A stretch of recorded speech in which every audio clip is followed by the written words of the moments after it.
Hello mga guys, alam niyo ba ang sekreto ng nanay tat? Hindi talaga siyang larong pambat. Sige, shortcut na natin. May 5 magpapamilya. Nanay, tatay, ate, kuya, bunso. Ayan. Yung mama naman, masungit. Kapag nagkamali ka sa gawaing bahay ay papagalitan ka niya. Tapos, papaluin ka niya. Yung tatay naman ay lasinggero. Wala ibang ginawa kundi inom lang ng inom. Tapos, yung ate naman, punta na punta sa kabardahan niya. At sayaw lang na sayaw. Yung kuya naman ay gala ng gala.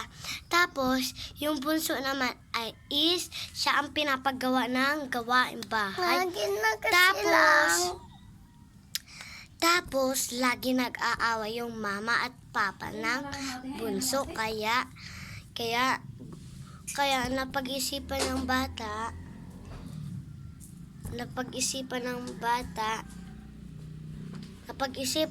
bata na magpakamatay na lang daw siya at magpabinti.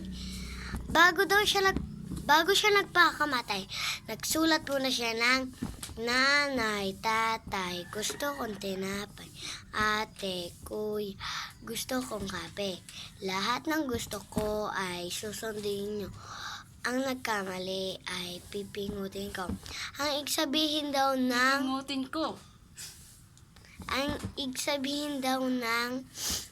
pipingutin ko ay isasama niya daw sa libingan niya kapag nagkamali. Tapos, yung hinihiling niya lang daw kasi ay sa kapag namatay na daw siya ay dapat meron daw pong kape at tinapay.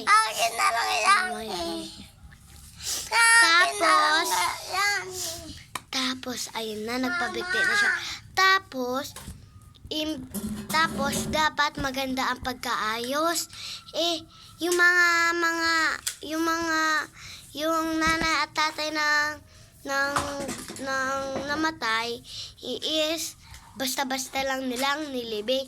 At imbis umiyak silang lahat, nagsitalunan pa sila at sobrang saya pa nila.